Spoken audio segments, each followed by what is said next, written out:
Our next winner is a man whose courage off the rugby pitch is even more impressive than his remarkable career on it.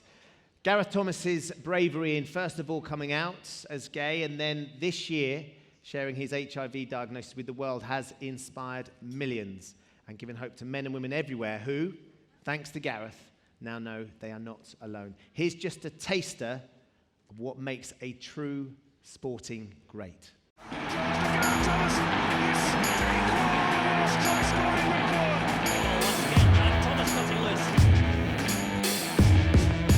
Even at a young age, rugby is a very macho environment. I just remember feeling different. I didn't want to put any questions or maybe any shame on my family, my teammates or everybody around me that tried so hard and helped me so much. It's proud because I'm almost showing now you can overcome anything, because I didn't feel I could overcome it, but I did, and that's what people were taking. It was like, it wasn't all solely about sexuality, it was about overcoming. And so many people took strength from my story to overcome things they felt they couldn't. A human life is, all of a sudden you realise how precious it is. And if you can in some way help or influence people to be able to have a better life, then that's a massive responsibility. Whether you wanted it or not, you kind of almost have a duty to promote a positive message. Being told that I was HIV positive, all I can describe it as was like a train hitting me at 300 miles an hour and then panicking and how I'm going to tell my family. It's not just people who are living with HIV that this affects, it affects their parents, their friends. And I think as society, if we all understand, nobody has to be afraid. That day wasn't about me. I stopped with my husband because I couldn't breathe. Not because I was so tired, but because of the fact that the cheer and the emotion of support towards me took my breath away.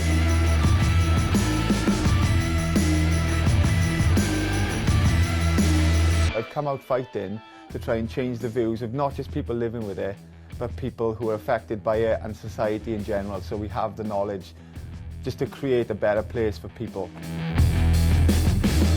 To be working alongside Prince Harry. What we're trying to do now is destigmatise so many things. And also Terence Higgins Trust has been unbelievably amazing and supportive to me and my family. I would not be here today without the love and support of my family. Ladies and gentlemen, former Wales and British and Irish Lions captain and one of sport's true trailblazers, it's Gareth Thomas.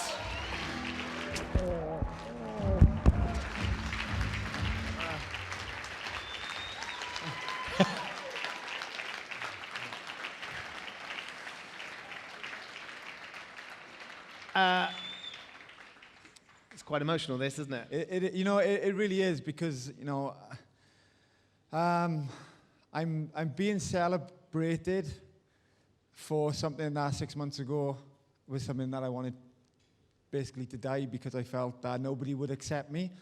So to be celebrated, it's a difficult thing to still try and take. But what I've realised, and what I hope is the story, is that the story transcended HIV.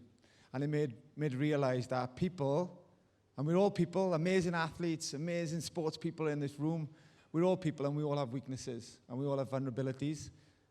And people want to prey on them. But what I realised as athletes is one thing we know is how to fight and how to come out. And having a vulnerability, having a weakness, doesn't make me weak. And there was a point where I thought it made me weak.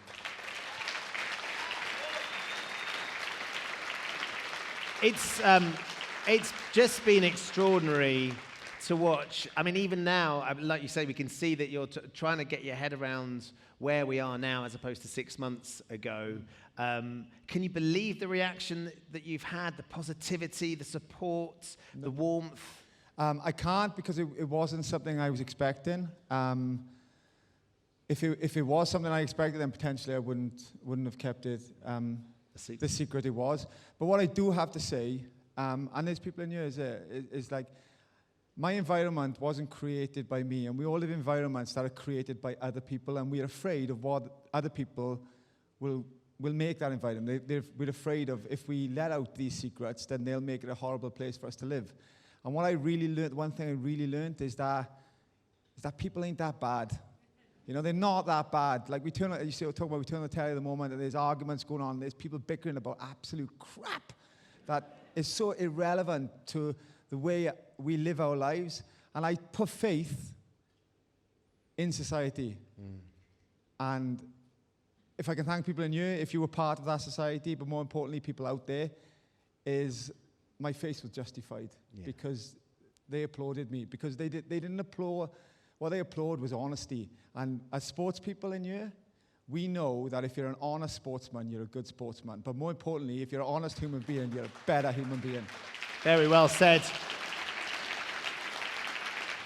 Well, we've got a couple of people who have done just that and have certainly inspired you over your career. One who knows, he's a rugby hero himself, and knows just what a tough opponent you are, and a sportsman who can tell how inspired he has been by you since you've stopped playing rugby. England legend Jason Leonard and record-breaking world champion swimmer and Pride of Sport judge Mark Foster.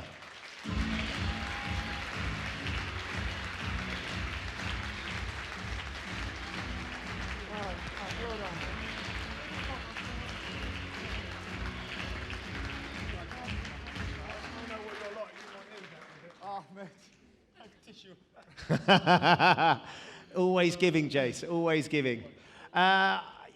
He was an extraordinary, I mean, sort of as Gareth's profile and what he is achieving, as Elton said, off the rugby pitch is superseding anything he's done before. We can't forget the fact that he was an extraordinarily good rugby player, wasn't he? He was a great rugby player. And, I mean, it's like anything else. At the beginning of the night, with sport, we get told sport breaks down barriers. It does, and it unites us. And no more so than Gareth. I mean, his rugby career, fantastic. Wales and the British and Irish Lions, he's an absolute champion. But it's away from the rugby field now. He's also a champion somewhere else. And his humility of what he just spoke about earlier just shows you that's the measure of the man. Yeah. And Mark, it transcends the sport as well, doesn't it? That's particularly key, isn't it? When you finish playing, you finish swimming, you finish doing what you're doing, and how you're then going to go forward, particularly if you have a situation with your health like Gareth does. I'm listening to true inspiration, and the thing was, I was doing the BBC this afternoon, doing some commentary, and I said, I've got to leave half an hour early because I've got to be here. So I basically jumped on the train, left my co-commentator, who's not happy, and basically got down here because I asked Daily Mirror to put back his award so I could be here this evening, because you're true inspiration. And I just wish, I grew up as a 13-year-old, realised that I was gay and struggled with my sexuality, led separate lives, and I wish I had a role model and someone to look up to like you when I was younger, because not only you're an inspiration on the pitch, you're an inspiration off it. So thank you.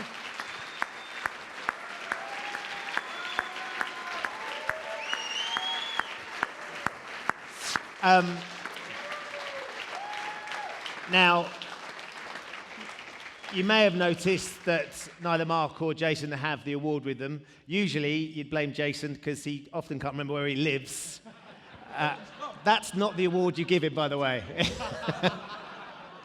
But there's a reason for that, because there's two people that wanted to be here to give you this award. They're two people that wanted to show how proud they are of you and what you've managed to overcome, your courage in everything in your career and in your life.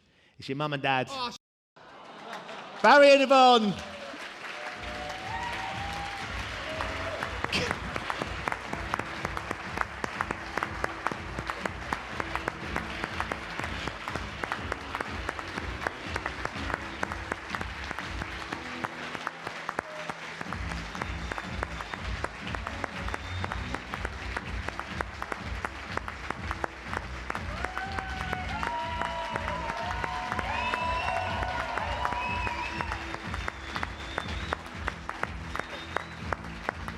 Yvonne, come over here to me a sec so I can talk to you.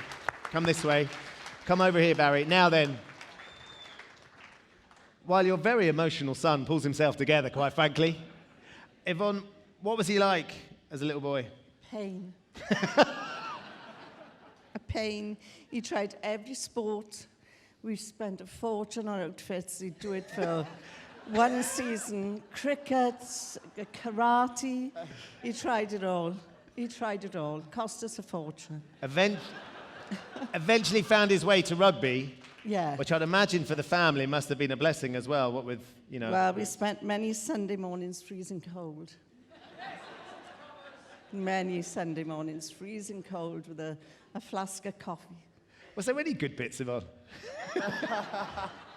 Well, not that many times.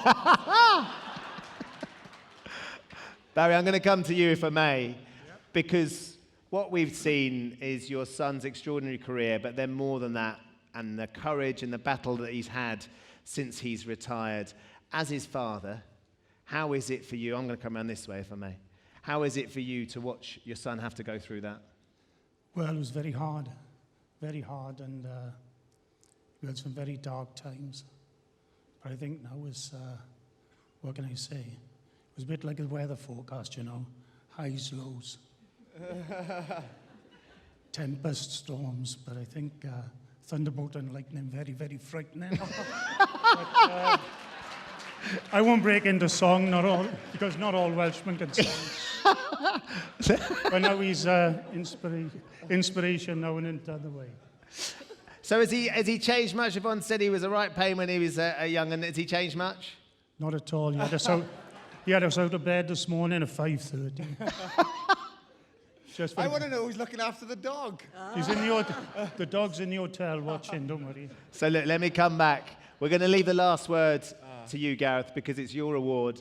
These are your family. These are your contemporaries that are hugely proud to be on the stage giving you this award. Anything you'd like to say? Do you know what? Like Fozzie and Jason, like they're great heroes of mine in sport, but also as friends. But now I've got them here. Like we have been through really difficult, dark times. And I've got a loving husband at home, but I would not be here without these. So I wouldn't be collecting this award if these weren't here. So I want to take the opportunity, clap these, not me. Ladies and gentlemen, Barry, Yvonne, Mark, Jason, and of course the one and only Gareth Thomas.